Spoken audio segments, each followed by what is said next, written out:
আমার নিজের রান্না করা খাবার খেয়ে আমি নিজেকেই নিজে প্রশংসা করি। খুব সাধারণ একটা সকাল, কিন্তু শান্তিটা অসাধারণ। আসসালামু আলাইকুম, নিউ লাইফ ড্রিম থেকে সবাইকে স্বাগতম। যে যেখান থেকে দেখছেন, আশা করছি আল্লাহর অশেষ রহমতে সবাই ভালো আছেন। আলহামদুলিল্লাহ, আমিও ভালো আছি। সকালবেলা ঘুম থেকে উঠেই তো ওয়েদার দেখে ভাবছি ভাত রান্না করব না খিচুড়ি। এই ধরনের ওয়েদার দেখলে আমার আসলে মাথা ঠিক থাকে না, খিচুড়ি রান্না করতে হবে। তারপরে কি করব ভেবে ভেবে তো অর্ধেক সময় কাটিয়ে দিয়ে তারপরে আগে শাশুড়ির খাবারটা রেডি করে দিয়ে আসলাম। এরপরে হচ্ছে খিচুড়ি রান্না করেছি। আর খিচুড়িটা আপনাদের সাথে রান্না শেয়ার করতে পারিনি। গত ভিডিওতে যে দেখিয়েছিলাম, বলেছিলাম যে মরিচ গাছ, তো ওই মরিচ গাছগুলো থেকে এখন হচ্ছে মরিচ আনবো। তো গাছগুলোর সাথে দেখানো হয়ে যাচ্ছে। আর সেই সাথে কিন্তু প্রচুর পরিমাণে ঝুম বৃষ্টি সারাদিন ধরে। আর এই রকমের ঝুম বৃষ্টি হলে তো খিচুড়ি থাকবে, এটাই স্বাভাবিক। আপুদেরকে দেখি যে অনেক বেশি রান্নাবান্না করলে কিভাবে যেন অনেক বেশি ভিডিও করে। আর আমার ক্ষেত্রে তা হয় না। একটু বেশি রান্নাবান্না করতে গেলে ভিডিওর নামই ভুলে যাই।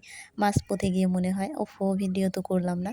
তো আজকেও তাই হয়েছে। আমি কিন্তু হচ্ছে সকালবেলা যে বললাম খিচুড়ি রান্না করব, তখনই হচ্ছে গরুর মাংস ভুনা করেছি। আর সেই সাথে হচ্ছে গরুর গোশ দিয়ে তারপরে খিচুড়ি রান্না করেছি। কোনোটাই আমি আপনাদেরকে দেখাতে পারিনি। এই যে আমার মরিচ গাছে দেখেন কত সুন্দর হচ্ছে মরিচ ধরেছে। ওইটা হচ্ছে বোম্বাই মরিচ গাছ।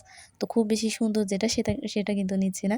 একটু পোকা পাকা ধরেছে, ওইগুলো ছেড়ে ছেড়ে নিয়েছি। কিন্তু পরে ওই সুন্দরগুলো আমি খেতে পারিনি। কেমন যেন হয়েছিল। এবছরের বেশির অর্ধেক সময়টা বৃষ্টিতেই হচ্ছে কেটে গেল। খুব বেশি একটা রোদ দেখা যায়নি। আর বৃষ্টি তো হচ্ছে যেমন তেমন না। খুবই ঝুম বৃষ্টি হচ্ছিল। পুরো মাসটাই এমন গেল। তো জানি না সামনে কি হবে।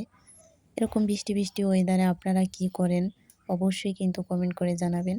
আর এই যে বেছে বুছে হচ্ছে সবথেকে পোকামাকড় ধরা সেই মরিচটাই হচ্ছে নিয়ে যাচ্ছি।